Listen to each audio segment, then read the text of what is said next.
A very good afternoon to all the viewers. Welcome back to another episode of BW People HR Voices. Today, we're joined by Mr. Amit Chincholikar, the Global CHRO of Yokohama Off Highway Tires, a division of the Yokohama Rubber Company.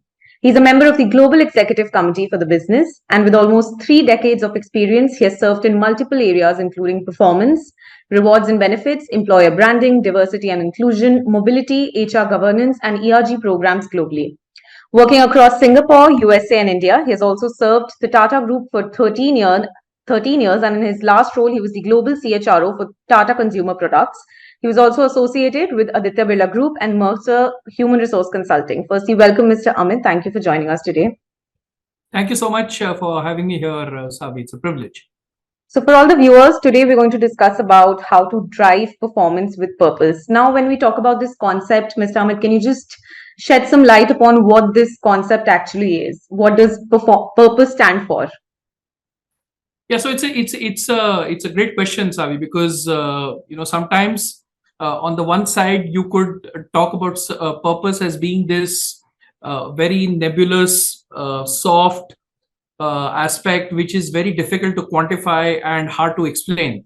But on the other side, purpose is really something that really drives not just performance, but drives passion, drives unification, and drives a larger, how shall I say, cause that often gets delivered.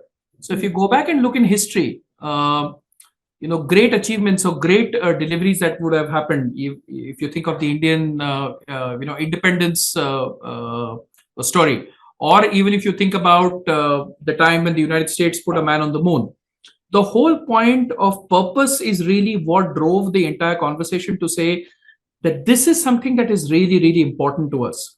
So one way of describing purpose from a rational point of view is about collective ownership. But from a passion point of view, it is about people really identifying and going above and beyond the call of what is normally expected from them, because this is something that truly matters to them, something that's really important, and therefore something that allows you to leverage the power not just of the collective, but it's a classic case of having a so-called ordinary people deliver extraordinary things. Right. That's the way I would Thank say you. purpose. Thank you. So when we talk about this concept, it does have an influence of how the recruitment strategy or the talent acquisition strategy has evolved, right? How do you think it has impacted these strategies? So it is one of the things that has really evolved in very interesting ways, because it's one of the first things that you will see that is actually a two-way street. Normally, what would happen is organizations would put out what is it that they look for in people, right? A sense of passion, a sense of alignment to values, etc. But very often, 99% of conversations that happen with potential candidates now, the question that the candidates ask is, what's your sense of purpose? Why do you exist? What are your strategies? So I think it's a great place to be in, wherein organizations are being forced to think about what is it that they can offer that primarily appeals not just to the head, which is the way you do business, but also to the heart of every individual that you're trying to recruit. To my mind, it comes down to three broad things, right? It is about the whole concept of volunteering, if I may, which is, how is it that I'm able to align something that is really important to me personally, and how does the organization support or view it? The second is around ESG or sustainability. And where that really becomes important is because, we have not inherited this world from our parents, but we have borrowed it from our children. So what is it that we're doing to be able to kind of make that alignment happen? And the third is, do you have a way in which you are able to impact the people that is outside of your ecosystem, in terms of outside of your customers, vendors, shareholders, who really need it the most? So the sense of equity, not so much about equality, but the sense of equity is really what drives conversations. So from a talent acquisition strategy, from a recruitment strategy, particularly with young talent, right? A lot of conversations really stem around how is it that people view these aspects, because that's how they're able to work and build this and align themselves to the larger purpose, a larger sense of identification that they're able to do. and it drives the whole concept of what I like to call is no longer work-life balance, but work-life integration. Right. Because you are now at the intersection wherein the two have to coexist. That's what we've learned over the last few years. So this whole approach of these three areas, to my mind, is really critical, and this is what is really influencing the way, not just the way organizations view people, but how is it that people view organizations. Right. So you also mentioned about sustainability. We'll come back to that later. But speaking of talent recruitment itself, you've shed light upon how the organization, how the employees views the organization, right? But what about the other way around? What specific traits or what specific qualities are the HR leaders looking for in the candidates that aligns them with the purpose of the organization? So you would typically look at, for example, there is a lot more emphasis on around what are your interests outside of work. Right. That is one thing that you spend a lot of time in. You spend a lot of time around what is your view around how shall I say sustainability. And what happens is sustainability, we can look at it as an organizational view, but at an individual view, what's your view around wastage? Yeah. So, for example, if you're someone who's used to kind of, let's say, wasting food or leaving food behind, it's unlikely that you'll be a great advocate of sustainability, in a matter of speaking. The third thing that I think organizations are looking at very carefully is how is it that you interact and interface with people who you are not answerable to. So, as you've seen popularly sometimes in films, right? How do you behave with people on the street? How is it that you interface with people like that? So, a lot of detailed conversation, particularly for management positions. I mean, a lot of management trainee recruitment now actually focuses around these aspects that go significantly beyond academics. So, it's no longer just about the book, the classroom, or your project. It's also about how is it that you view and treat people. How do you have a point of view? I think that's the other big thing, right? So, I mean, since organizations are looking for passionate advocates of various subjects, do you have a point of view on something? Are you an independent, free-minded thinker? A lot of these things are now coming into focus compared to what they used to be earlier. So, I think that there is a lot more emphasis that's being laid on these side of the questions, just compared to otherwise. How is your, how have you been on academics, or how is your domain knowledge in terms of the function that you're operating in? Right. I agree with you. The recruitment process in itself has become more holistic, more 360 degrees. I agree. Yeah. So coming back to sustainability, how do you think the commitment to sustainability and corporate social responsibility, how does it tie into a broader concept of driving performance with purpose? Can you also mention some initiatives that Yokohama is doing in this space? Yes, so look, what happens is, like I said, sustainability can be at multiple levels. It's starting from what is it that you're doing to save the planet, right? At one level. But when you start talking about stuff like ESG, it's about conservation of resources that are depleting. So it's about mindful responsibility, mindful behavior, right? And what that comes to also is how is it that you're able to use energy? How is it that you're sourcing responsibly? And a big impact comes from the point of view, you can see this more in consumer companies, is how sustainable is your sourcing supply chain? How closely tuned are you to human rights issues of your vendors, partners, suppliers, and things like that, particularly on the S side. From a governance standpoint, do you actively always practice what you preach? Are your books always an open book? Not just your financial books.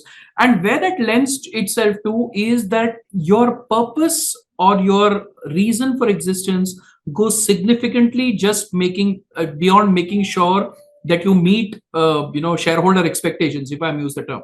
It's also around saying that you are willing to leave an ecologically sustainable footprint as you're moving forward. So from a Yokohama standpoint, I would say, how responsibly do we use energy?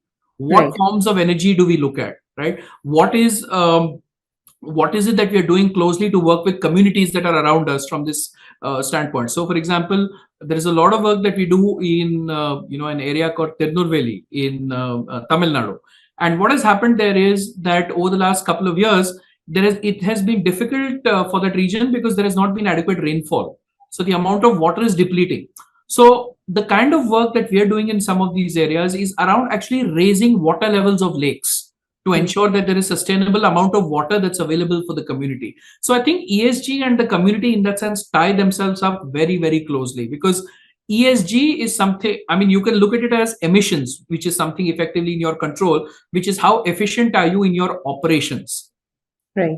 The other way of looking at it is the external facing aspect, right? Which is how closely are you looking at, how is it that you manage not just your ecosystem, but also the ecosystem that's around you, which is less informed, less privileged, and much more vulnerable. So I think that combination of ESG sits very powerfully. Simply put, you can look at ESG as compliance, right? There are certain things you need to do. It truly works and builds in with your sense of purpose when you go beyond compliance and you start looking at this as commitment. That's where true identification happens, right? It's like a parent could fulfill their duties towards a child by paying their school fees, and I'm just using an extreme example to make the point, right? That is compliance. But turning up, making sure that the child grows, and you're available whenever the child has doubts, attending the parent teacher meetings, and helping the child achieve their full commitment or their full potential, that is commitment. Right. So it goes significantly just beyond duty. So when ESG starts getting embedded with a sense of commitment, that's where you see the power of purpose shining through. Right. And I think it's a very important discussion today, especially when India has committed itself to become net zero carbon by 2070. Yes. So it's really important to talk about this. Now, we cannot, when we're talking about purpose of an organization, we cannot leave the mental well-being and the physical well-being of employees. So how do you think these aspects of the employees enhance the purpose-driven performance, and how are organizations taking an active role to enhance this? So I would say three things, right? One is about creating what you call as a psychologically safe workplace. Now, conventionally, this was just being driven around: do you have a sense of safety? Are your compliant? Are your premises secure? Do people have a general sense of well-being? I think it has evolved significantly more to include things like: are you able to express yourself openly? Right. How is it that a point of view is received in your organization? And while the interesting conundrum is that for a large point of time, we want our employees, or we want our people to stand up and talk. And when they start doing that, we suddenly sometimes tell them to shut up and sit down. Right. So being able to create a psychologically safe workplace very often is around being able to give people the confidence that they can express themselves freely. That's point number one. Point number two, it is around the whole concept that is, so well, how shall I say, documented, published, but understood so poorly, which is the whole concept of flexibility. The whole concept of flexibility is not about what the organization thinks it needs to provide. The concept of flexibility is when people are able to exercise it when they need it the most. And that's where the concept of flexibility comes with the concept of what I like to call as N is equal to 1. What this means is every person's requirement for flexibility is different. Right. Yeah? And our organizations being able to do enough to be able to provide that to their people. And people need it for different reasons, right? Sometimes it can just be flexibility, not just about where your workplace is or the hours that you're working at. Sometimes the flexibility you need is, can I structure my compensation differently, for example, right? Sometimes your flexibility is, can I go outside the domain of my employment contract, for example, and do some flexible working for 2 days a week, 3 days a week, depending on what my requirement is. Sometimes the flexibility is that as the primary caregiver, I need to take care of my aging parents. Sometimes flexibility is, can I take 6 months off because my child is in a crucial year of education, which is class 10 or class 12. Right. Sometimes it's important to understand that needs are very personal. And if you're not able to create a workplace where people are able to talk about this openly, then you're failing in your duty, to being able to kind of create that. So to my mind, we need to go from what a lot is called as of reactive well-being, right? Which is take help when you need it, when you have a problem. to proactive well-being, which is to say, what is it that you can do that makes yourself better? What Right. is it that allows you to present your best version at work, at home, to your family every single day? So I think that leap is where organizations really need to take it. Again, coming from a larger sense of purpose, right? And it comes from when you start looking at people not as employees, but as individuals and as human beings. So when Right. that change actually starts happening, right, is where I would say that the whole purpose of what we like to call as true well-being, physical, mental, psychological, actually gets accomplished. Otherwise we tend to be very reactive. It's like you get a test done and there's a problem and you treat it.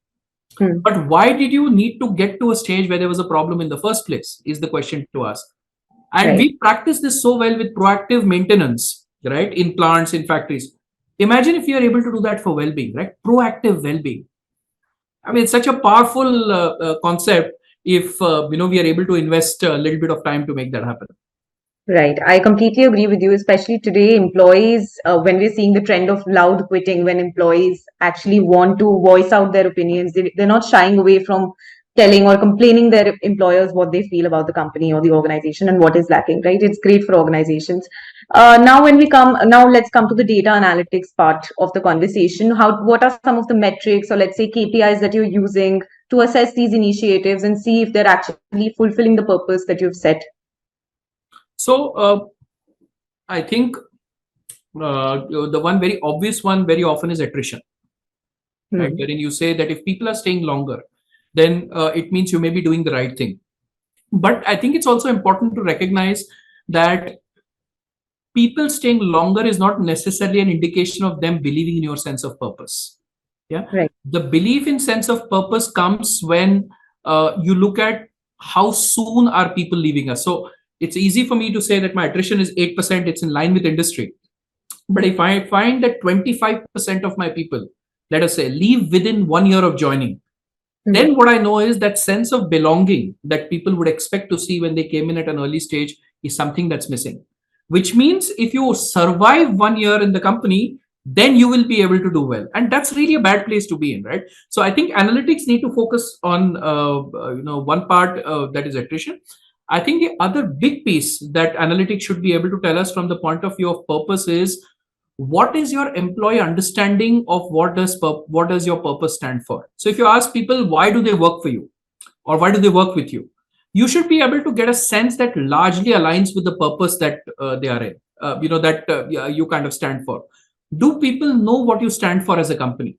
Yeah, and a lot of HR analytics will give you information around, therefore, how successful has been a communication campaign for you to go and talk to your people around this is what you really stand for. For example, level of engagement.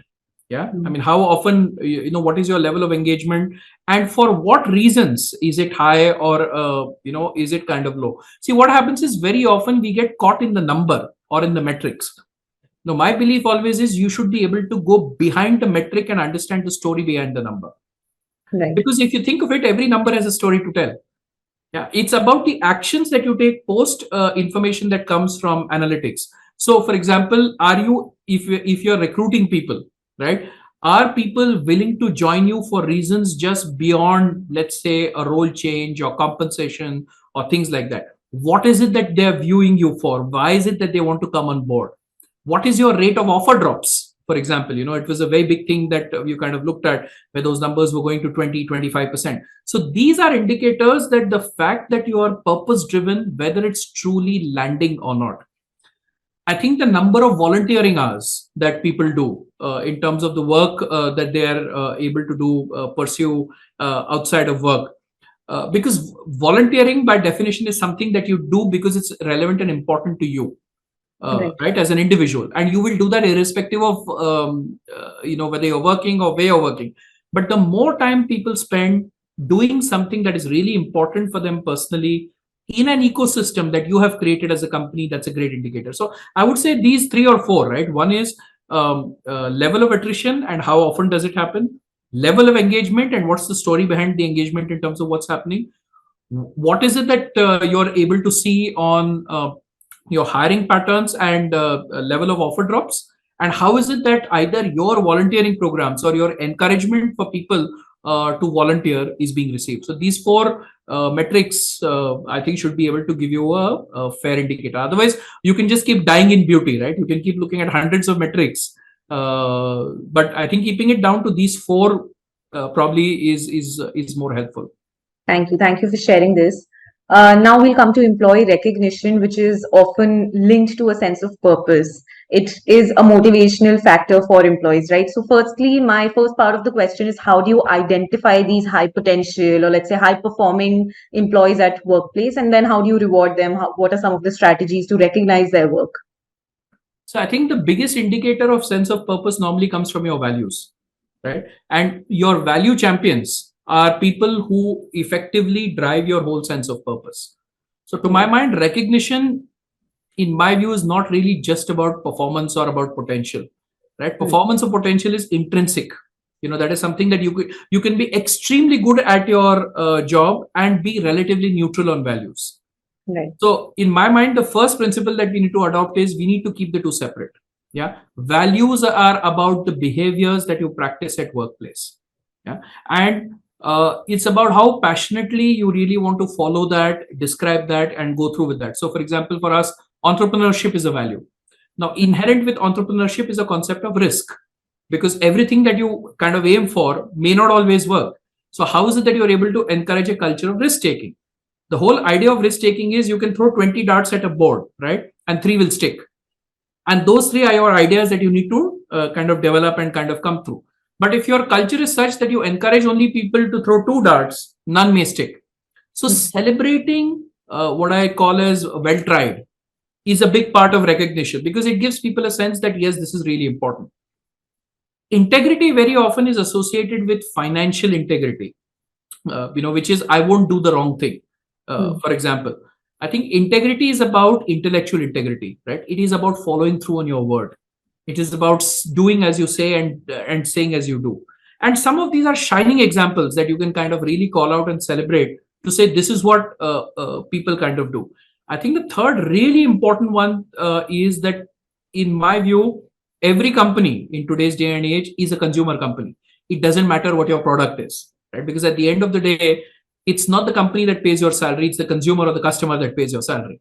So your whole concept of customer centricity, customer obsession, understanding what is it that customers need, and then aligning a set of systems within to be able to make some of that happen. So when you are able to clearly call out that these are things that are important for us, and then you recognize behaviors that really bring these to life, right? These people become shining examples, because the good thing is that these are observable behaviors. So you can see it when someone is going out of their way. So most recognitions, I think, sometimes work best when you're able to see demonstrable behaviors and you succeed and call those out publicly.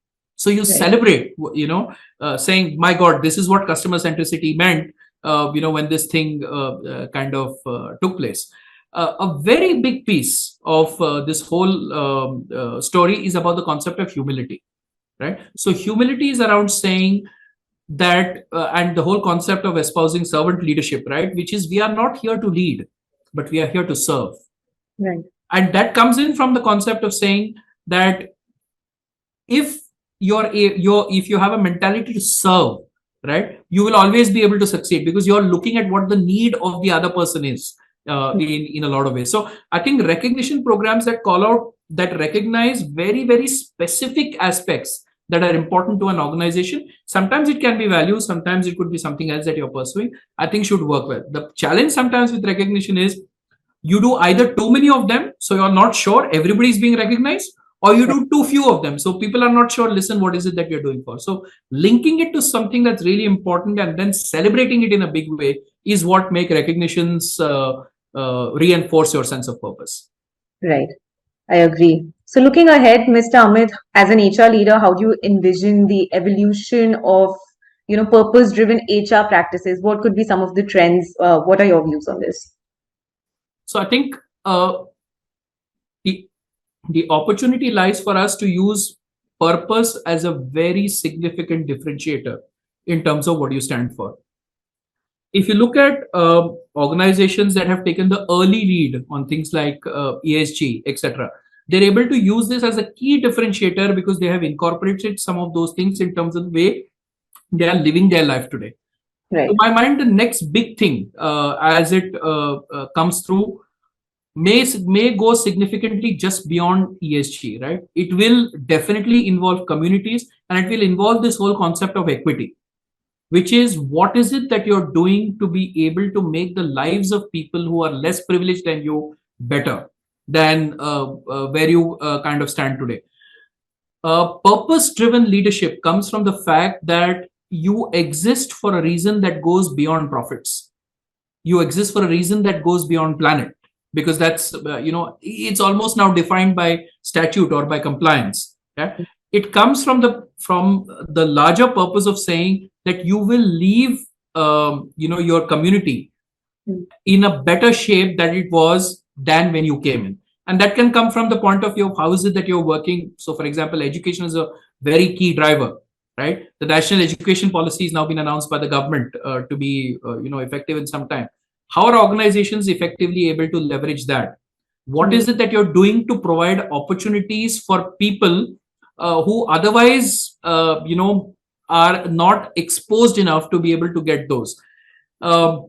I'll take a simple example. When we were setting up when we have a plant at Dahej, right? We got in a lot of people who came in and learned the whole concept of building tires or making tires, who came to us from places like Jharkhand and Orissa. Now, were they equipped? Did they know this from day one? No, but they came with a hunger to learn. And suddenly now we find, and by the way, it started by saying, can we get anyone? Now we only hire women to be able to do that. And imagine a shop floor full of women that is far more productive, far more engaged, far more happier, simply because we believed in the power of saying, we don't need to see this as cost, we should see this as investment. So I think the future in terms of building a sense of purpose lies from how is it that you are able to work with people and communities that are not as fortunate as you are. That's where I see the future line. It's great to see that women representation is increasing in the traditionally male-dominated industries. It's lovely to see that. So any last word for the viewers? What would be your advice to the HR professionals, the employers and employees watching this video? So I would say that, look, purpose is a very powerful tool. Purpose is something that can allow organizations to fundamentally rethink not just the way they do business, but the way they approach the entire process of the kind of workforce that they want to build, the kind of culture that they kind of want to call out, and the kind of customers that they want to kind of work with.